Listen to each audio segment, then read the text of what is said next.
Morawy to nie tylko wino i malownicze miasteczka.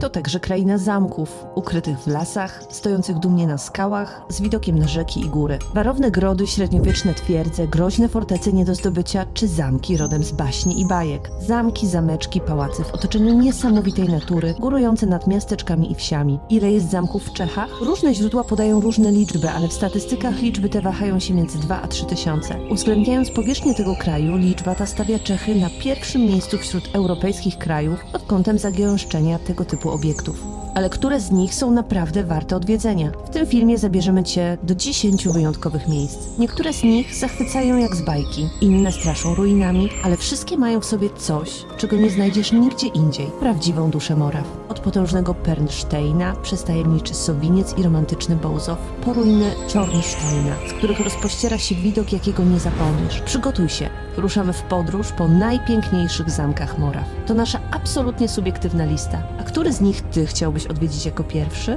Daj znać w komentarzu.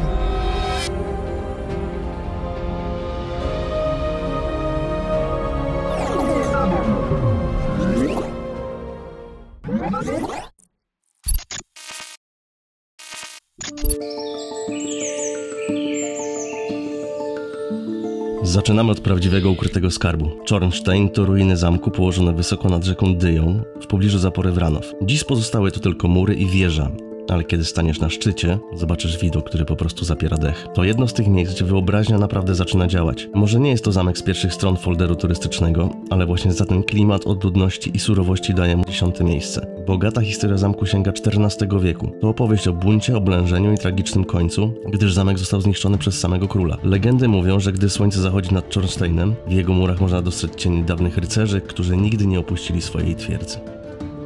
Pomimo tego, że to są ruiny, możecie zobaczyć, będąc tutaj, wszystkie najważniejsze elementy zabudowy zamku, więc jadąc do Bitowa albo wracając stamtąd, warto zahaczyć tutaj. Wstęp kosztuje 120 koron.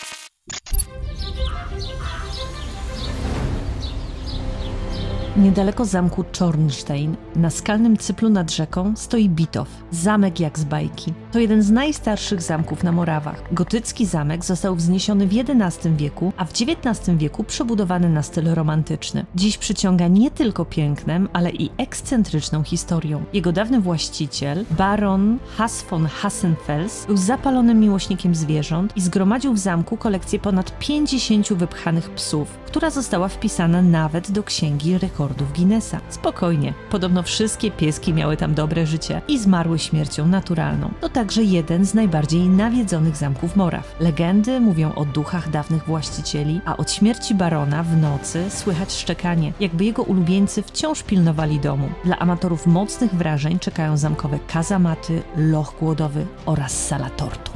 Wstęp na dziedziniec zamku kosztuje 50 koron. I w ramach tego biletu możecie też wejść do ogrodu ze zwierzętami, który został urządzony wzdłuż murów zamkowych, więc może być to całkiem fajna atrakcja dla dzieciaków. Słychać tutaj są i papugi, kaczki, kozy, króliki, kury, pawie i trochę takich zwierząt gospodarstwa domowego.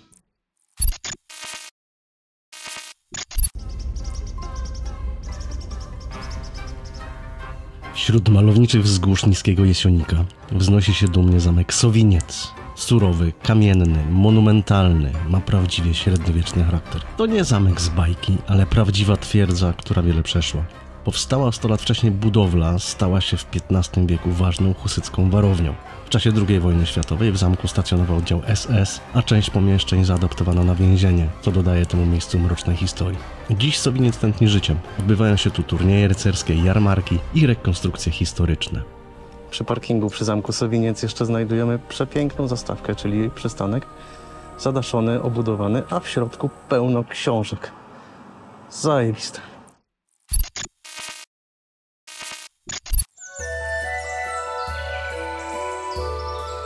Zamek Húkwardy, wznoszący się na wzgórzu w sercu beskidzkich lasów, to jeden z największych kompleksów zamkowych w Czechach i cel częstych wycieczek turystycznych już od XIX wieku. W swej historii był nie tylko fortecą, ale również siedzibą administracyjną. Choć dziś pozostały po nim głównie ruiny, miejsce ma niezwykłą energię. To właśnie stąd pochodzi Leoš Janeček, jeden z największych czeskich kompozytorów, który często wracał w rodzinne strony po inspirację. Co roku latem za sprawą festiwalu muzycznego na zamku i w otaczającym go ogrodzie rozbrzmiewa muzyka kompozytora. Zamek zachwyca ogromem i wspaniałymi widokami, szczególnie jesienią, kiedy las wokół mieni się kolorami. W parku wokół mieszkają muflony, daniele i jelenie.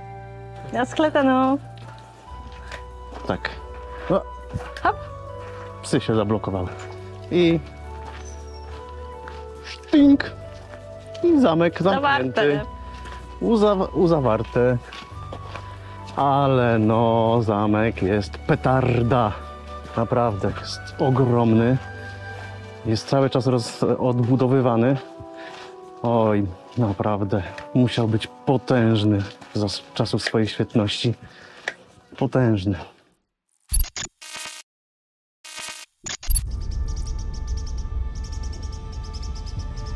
Południowe Morawy mają swój symbol i jest nim właśnie Mikułów. W samym sercu regionu winiarskiego, na wysokiej, białej skale z widokiem na winnicę, stoi barokowy zamek. To miejsce, które łączy historię, sztukę i tradycję winiarską. Pierwotnie była to gotycka warownia, ale w XVII wieku przebudowano na elegancką siedzibę rodu Dietrichsteinów. Zamek przetrwał burzliwe czasy. Od tureckich najazdów po pożar w 1945 roku. Pomimo tego dziś znów lśni i mieści różne ekspozycje muzealne, w tym także na temat winiarstwa. W piwnicy zamkowej znajdziecie jedną z największych beczek na wino w Europie o pojemności około 1014 hektolitrów, co odpowiada około 135 000 butelek wina.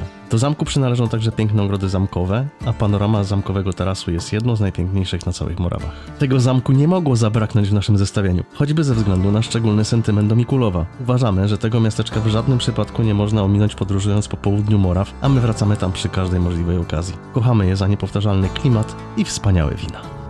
Wejście na dziedziniec zamku jest bezpłatne, możecie się poprzechadzać tymi ogrodami przyzamkowymi, natomiast jeśli chcecie zobaczyć wnętrze, to są możliwe 4 opcje różnych tras. Bilety są od 120 do 180 koron i są też wycieczki takie komentowane z przewodnikiem i można też część pałacu zobaczyć samodzielnie.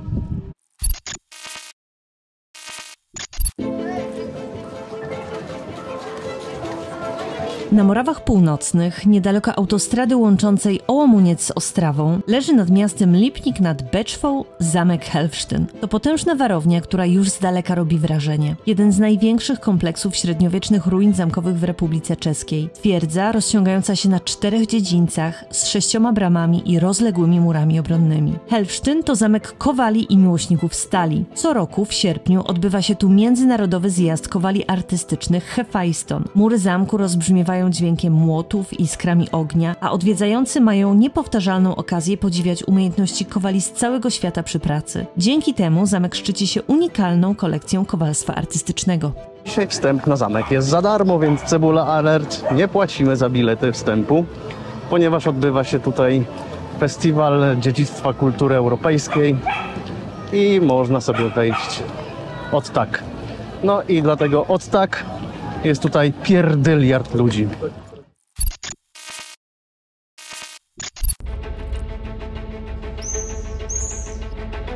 Malowniczo położona na wzgórzu nad jeziorem twierdza Weveří to zamek, który łączy historię z naturą. Idealny cel jednodniowej wycieczki z Brna. Można tu dojechać samochodem lub dojść pieszo, ale największą atrakcją jest to, że możecie wyruszyć tam,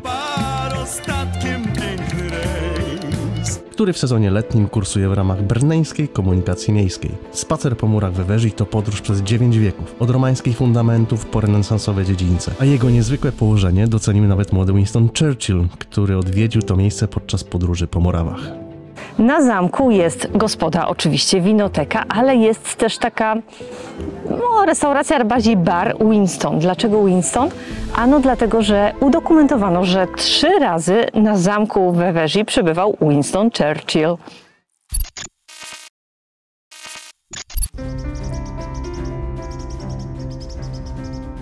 Położone na wysokiej skale, z widokiem na malownicze zakole rzeki Dyi, Wranow to zamek, który zachwyca z każdej perspektywy. Pierwotnie była to gotycka warownia strzegąca granicy Moraw, którą od niepamiętnych czasów stanowiła rzeka Dyje. Zamek, który znamy w dzisiejszej postaci, należy do najbardziej wartościowych budowli świeckich środkowoeuropejskiego baroku. Powstał w wyniku przebudowy średniowiecznego zamku szlacheckiego. Ten zamek to prawdziwy klejnot południowych Moraw. Jego wnętrza zachwycają. Barokowy przepych, sztukaterie, złoto i ogromna sala przodków. Nic dziwnego, że pokochali go filmowcy i możecie zobaczyć go w niejednym filmie. To miejsce, w którym można poczuć prawdziwy klimat arystokratycznych Moraw. Mamy tu także polski akcent. Cały XIX wiek zamek należał do polskiej arystokratycznej rodziny Mniszków, którzy doprowadzili do niebywałego rozkwitu słynną wranowską manufakturę produkującą kamionkę i porcelany. Początkowo we Wranowie był gród obronny, który miał za zadanie chronić południowe granice Moraw. Budowę średniowiecznego murowanego zamku rozpoczęto prawdopodobnie w połowie XIII wieku. Zamek miał dość burzliwe losy, przechodził z rąk do rąk. W pewnym momencie jego właścicielem był Zygmunt Luksemburczyk, który przehulał ten zamek i był zmuszony oddać go za długi.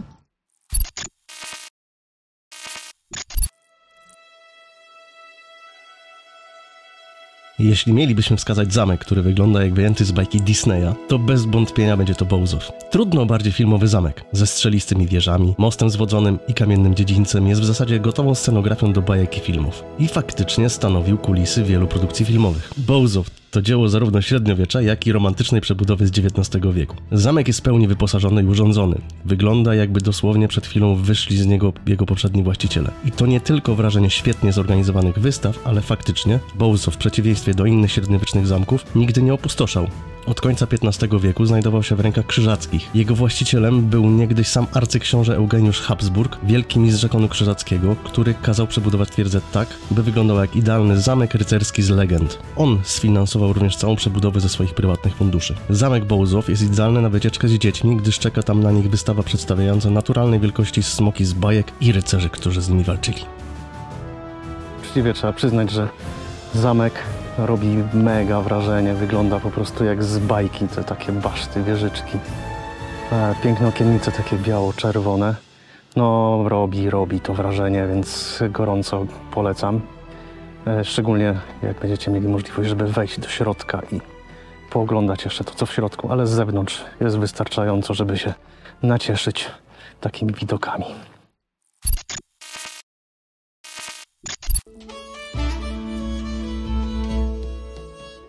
Pora na zamek, który zrobił na nas największe wrażenie. Wyrastający z granitowej skały, jak z baśni, surowy i niemal nietknięty przez czas. Zamek Pernstein. W ciągu 8 stuleci nie został zdobyty nawet przez najzacieklejszych najeźdźców. Przetrwał wojny, pożary i oblężenia. Mówi się, że jego mury są tak twarde, że ani czas, ani ogień nie potrafiły ich złamać. Ale stało się tak dzięki pieczołowicie zaprojektowanemu systemowi obronnemu, który zadziwia do dziś. Upływające stulecia i style architektoniczne praktycznie nie zmieniły wyglądu zewnętrznego zamku, a jedynie jego wnętrza. Dziś uchodzi za jeden z najlepiej zachowanych gotycko-renesansowych zamków w całej Europie i od lat cieszy się niesłabnącym powodzeniem wśród filmowców z całego świata. Historia zamku i jego legendy są tak wciągające, że podczas zwiedzania łatwo zapomnieć, że mamy XXI wiek. Podobnie jak większość czeskich zamków, także Pernstein ma swojego tajemniczego mieszkańca. Mowa oczywiście o Białej Damie, której śladami zorganizowano jedną z tras zwiedzania zamku. Jeśli chodzi o zwiedzanie zamku, macie do wyboru 4 opcje. Pierwsza i druga trasa jest z przewodnikiem, dłuższa i krótsza. No tanio nie jest, bo 260 koron kosztuje wstęp. No to jest chyba coś ponad 50 zł. I jest opcja taka krótka, która jest trasą samodzielną, a także trasa Białej Damy, ale ta jest już dostępna tylko po wcześniejszej rezerwacji dla większych grup. Każdy z przedstawionych przez nas zamków ma swoją historię. Niektóre wciąż stoją dumnie, inne rozpadają się w ciszy, ale wszystkie przypominają, jak bogate i nieoczywiste są Morawy. I właśnie w tym tkwi magia tej krainy. Między legendą a rzeczywistością. Między tym, co przetrwało, a tym, co pozostało tylko w opowieściach. Jeśli kochasz takie przygody, zostaw subskrypcję, bo to nie koniec naszych wędrówek w Czechach. Koniecznie zobacz też nasze vlogowe filmy z podróży po naszych ukochanych Morawach. A może masz swój ulubiony zamek? Daj znać w komentarzu, chętnie zajrzymy tam w kolejnym filmie.